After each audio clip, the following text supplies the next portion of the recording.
Berjumpa kembali dengan kami, D dan M Kejadian Unik. Sebelum menyaksikan tayangan ini, tekan tombol like, subscribe, dan tombol lonceng. Terima kasih.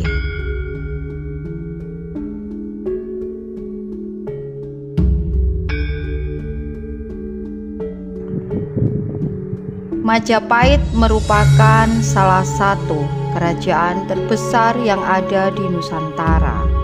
Di balik kebesaran dan ketenaran kerajaan Majapahit, ternyata terdapat seorang tokoh yang sangat dihormati dan disegani oleh seluruh punggawa, bahkan rakyat Majapahit, yang berperan penting dalam mengatur jalannya roda pemerintahan, terutama di bidang keprajuritan. Tokoh ini layaknya manusia setengah dewa yang dimiliki oleh Majapahit. Hal ini dibuktikan dengan kepiawaiannya dalam segala bidang, terutama dalam bidang militer dan kanuragan. Banyak sekali panglima-panglima dari kerajaan di Nusantara yang berhasil ditaklukkan ketika melakukan invasi guna memperluas wilayah Majapahit.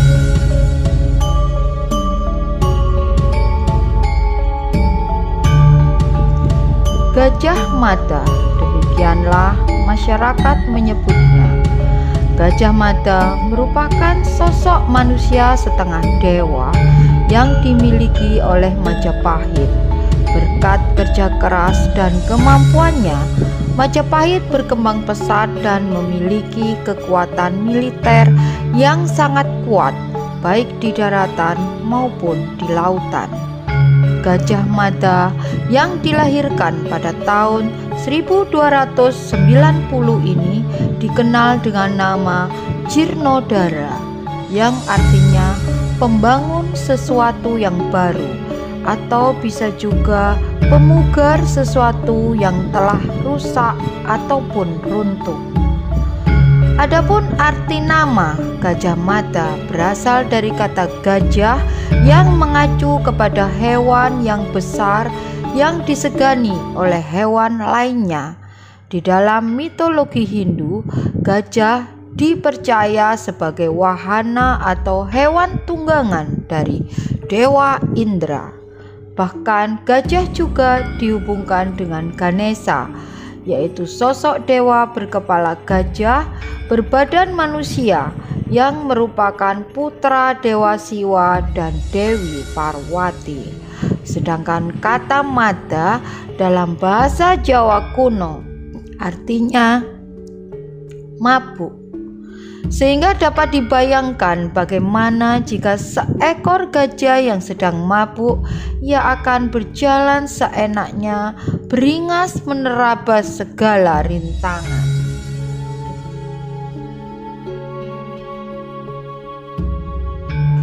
Sayangnya, masa kecil dari Gajah Mada ini masih dilingkupi misteri.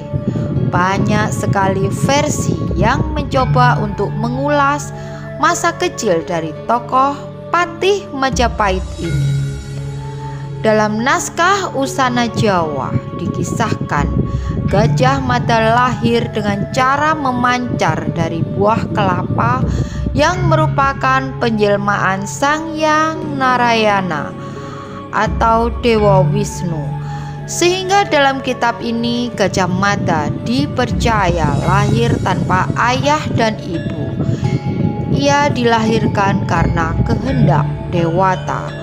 Sementara itu menurut prasasti, Gajah Mada yang berbunyi kemungkinan Gajah Mada ini merupakan keturunan dari Raja Singasari, yaitu Prabu Kertanegara. Menurut arkeologi Universitas Indonesia, Agus Aris Munandar, di dalam masa Jawa kuno, candi atau caitya, pendarmaan tokoh selalu dibangun oleh kerabat atau keturunan langsung tokoh itu, seperti Candi Sumberjati bagi Raden Wijaya dibangun tahun 1321 pada masa Jaya Negara, dan Candi Bayalangu bagi Raja Padmi Gayatri dibangun tahun 1362 oleh cucunya yaitu Hayam Wuruk. Atas alasan itulah Gajah Mada masih keturunan dari Raja Kertanegara. Setidaknya Gajah Mada masih punya hubungan darah dengan Kertanegara.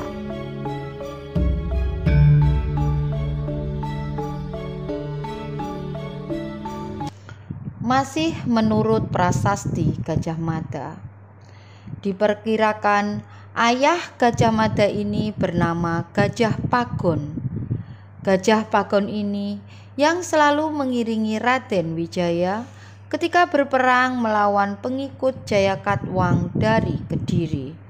Gajah Pagon sendiri bukanlah orang biasa. Ia merupakan anak dari salah satu selir Prabu Kertanegara. Karena dalam kitab Pararaton nama Gajah Pagon disebut secara khusus. Bahkan Raden Wijaya begitu mengkhawatirkan keadaan Gajah Pagon yang saat itu terluka dalam pelarian dari kejaran pasukan Kediri. Kemudian Gajah Pagon dititipkan kepada seorang kepala desa Pandakan. Besar kemungkinan Gajah Pagon masih selamat, kemudian menikah dengan putri kepala desa Pandakan dan akhirnya memiliki anak yaitu Gajah Mada yang akan mengabdikan dirinya pada Majapahit.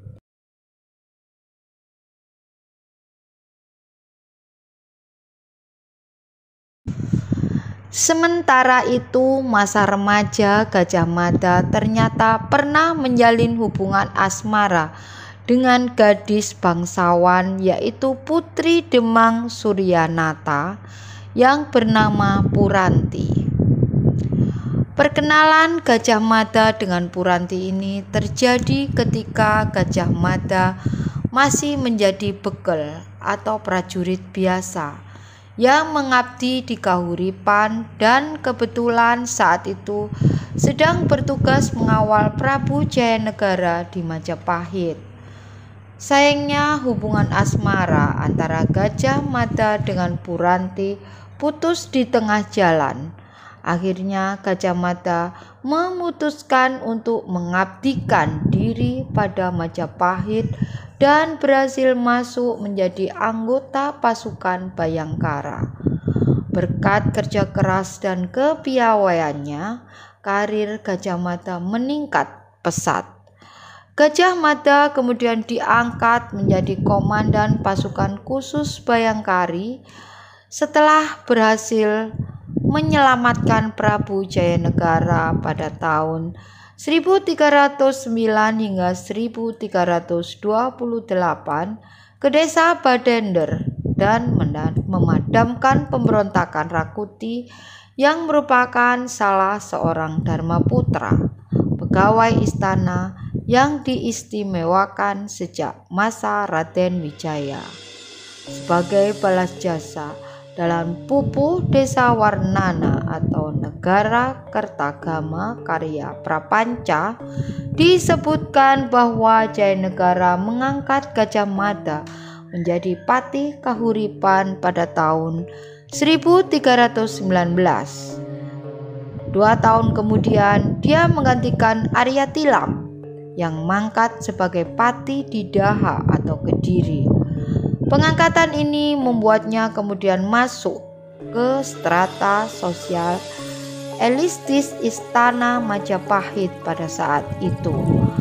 Selain itu, Gajah Mada digambarkan pula sebagai seorang yang mengesankan, berbicara dengan tajam atau tegas, jujur, dan tulus ikhlas, serta berpikiran sehat.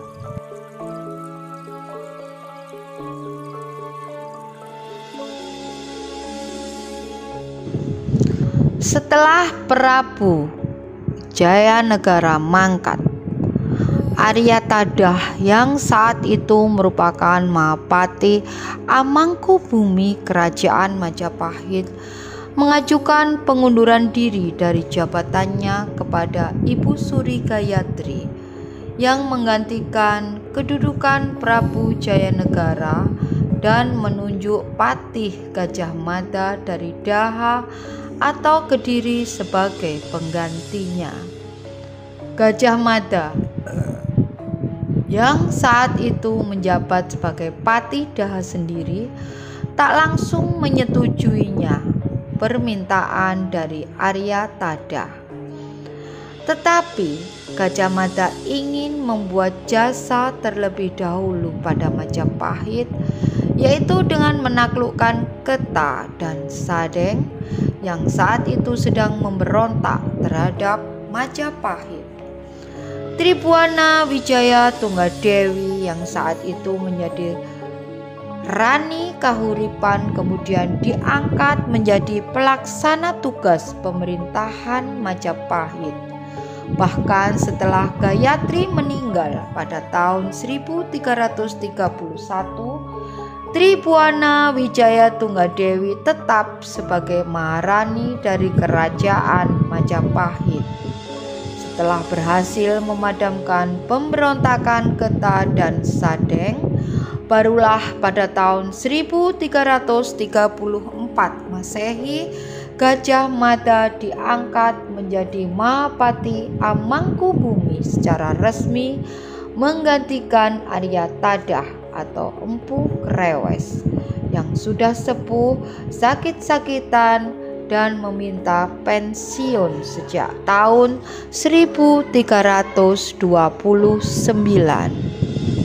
Ketika pengangkatannya sebagai Mahapati Amangkubumi pada tahun 1258 Saka atau 1334 Masehi, Gajah Mada kemudian mengucapkan Sumpah Palapa yang berisi bahwa ia tidak akan menikmati palapa atau rempah-rempah yang diartikan kenikmatan duniawi sebelum berhasil menaklukkan Nusantara, sebagaimana tercatat dalam kitab Pararaton dalam teks Jawa Pertengahan yang berbunyi sebagai berikut. Sira Gajah Mada Bupati Amangkubumi Tan Ayun Amukti Palapa. Sira Gajah Mada lamun huwus kalah Nusantara ingsun amukti palapa. Lamun kalah ring gurun ring seram Tanjung Pura ring haru ring Pahang Dompu ring Bali Sunda Palembang Tumasi samana ingsun amukti palapa, yang artinya ia Gajah Mada sebagai Mahapati Amangkubumi tidak ingin melepaskan puasa. Gajah Mada berkata bahwa bila telah mengalahkan atau menguasai Nusantara, saya baru akan melepaskan puasa. Bila telah mengalahkan Gurun, Seram, Tanjung Pura, Haru, Pahang, Dompu, Bali, Sunda, Palembang, Tumasi, demikianlah saya baru akan melepaskan puasa.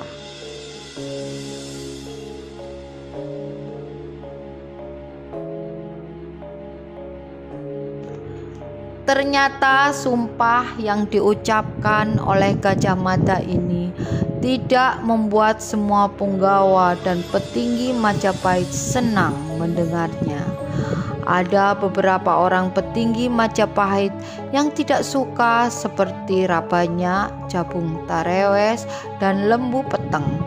Mereka memandang rendah sumpah yang diucapkan oleh Gajah Mada, sehingga membuat Gajah Mada marah dan meninggalkan Paseban untuk kemudian menghadap ke Batara Kahuripan Tribhuwana Tunggadewi. Dalam melaksanakan sumpah palapanya atau politik penyatuan Nusantaranya, Gajah Mada membutuhkan waktu yang cukup lama, yaitu 21 tahun. yaitu antara tahun 1336 hingga 1357 Masehi. Selama kurun waktu tersebut, ternyata Gajah Mada hampir berhasil menaklukkan Nusantara dengan dibantu oleh Laksamana Nala dengan armada angkatan lautnya.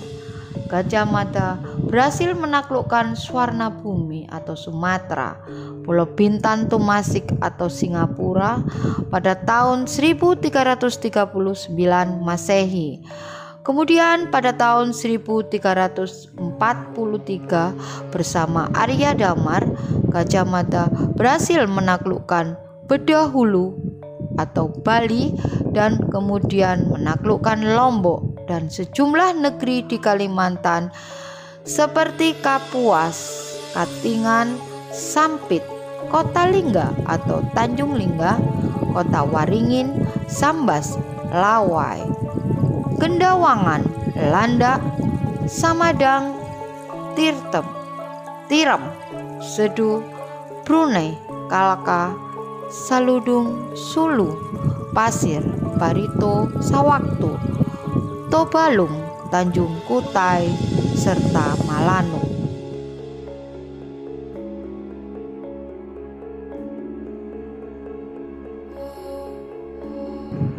Pada tahun 1350, Rani Tribuana Tunggadewi digantikan oleh putranya yang bernama Hayam Wuruk. Selama pemerintahan Hayam Wuruk yang dimulai sejak tahun 1350 hingga tahun 1389 Masehi, Gajah Mada terus melakukan invasi, tepatnya pada tahun 1357. Gajah Mada membawa pasukannya untuk menaklukkan wilayah Logajah, Gurun Sukun, Taliwung, Sapi Gunung Api, Seram, Hutan Kadali, Sasak, Bantayan, Luwu, Buton, Banggai Kunir, Galian, Salayar, Sumba, Muar atau Saparwa, Solor, Bima, Wandan atau Banda, Ambon, Seram, Timor, dan Dompo. Hanya dua wilayah yang belum berhasil ditaklukkan oleh Majapahit, yaitu Pulau Madura dan Kerajaan Sunda. Karena kedua wilayah ini mempunyai hubungan yang sangat erat dengan Nararya Sang Rama Wijaya atau Raden Wijaya. Karir Gajah Mada semakin bersinar ketika Majapahit di bawah pimpinan Prabu Hayam Wuruk. Bahkan dalam kitab Negara Kertagama yang dikarang oleh Empu Prapanca tertulis di dalam buku 12/4 menjelaskan bahwa di timur laut rumah Patih Wilwatikta yang bernama Gajah Mada, Menteri Wira, bijaksana, setia, bakti kepada negara, fasih bicara, teguh tangkas, tenang tegas, cerdik lagi jujur, tangan kanan Maharaja sebagai penggerak roda negara. Sayangnya karir gemilang Gajah Mada tidak selalu berjalan mulus. Bagaikan roda, karir Gajah Mada perlahan-lahan mulai meredup setelah terjadinya peristiwa Bubat. Bahkan dalam Kidung Sunda diceritakan bahwa perang Bubat tahun 1357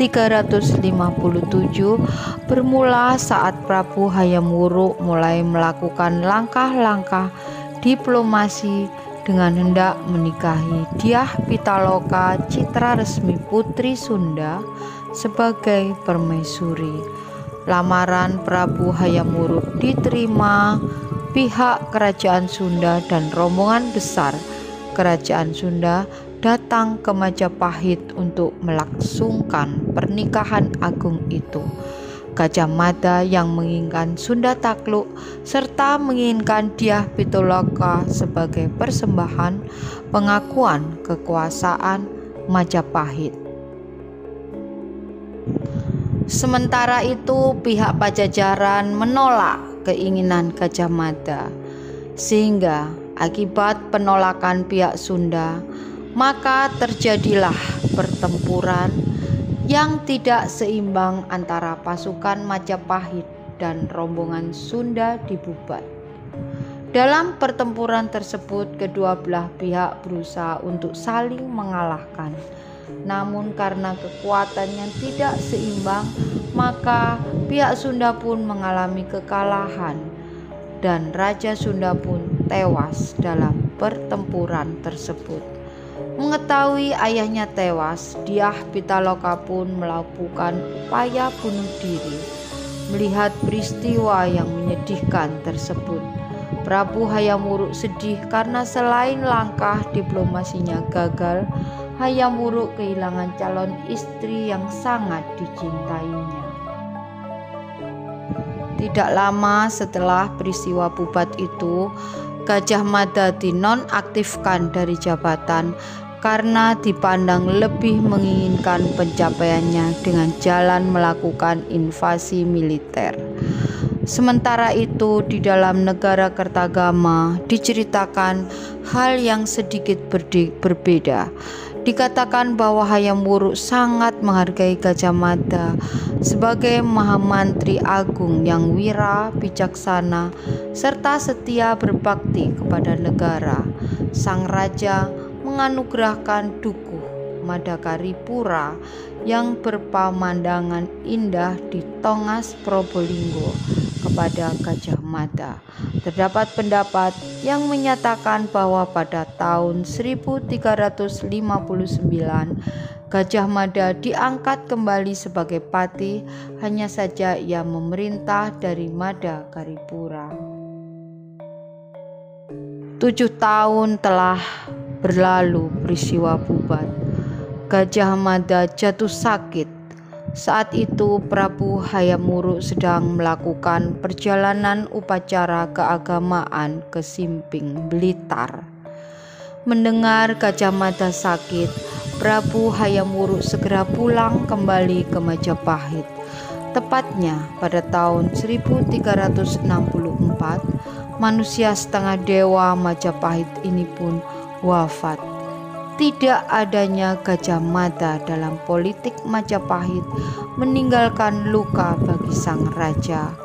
Prabu Hayam Wuruk sangat bersedih. Kemudian Hayam Wuruk menemui ibunya, kedua adik dan kedua iparnya untuk membicarakan pengganti kedudukan sang Mahapati Amangkubumi. Prabu Hayam Wuruk pun mengadakan sidang Dewan Sabta Prabu untuk memutuskan pengganti Gajah Mada. Karena tidak ada satupun yang sanggup menggantikan patih Gajah Mada, Prabu Hayam Wuruk kemudian memilih 4 Mahmantri Agung di bawah pimpinan Empu Nala Tanding untuk melanjutkannya, membantunya dalam menyelenggarakan segala urusan negara.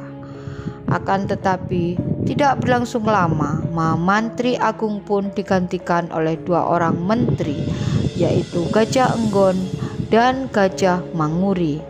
Akhirnya Hayam Wuruk memutuskan untuk mengangkat Gajah Enggon sebagai Mahapati Amangkubumi, menggantikan posisi Gajah Mada.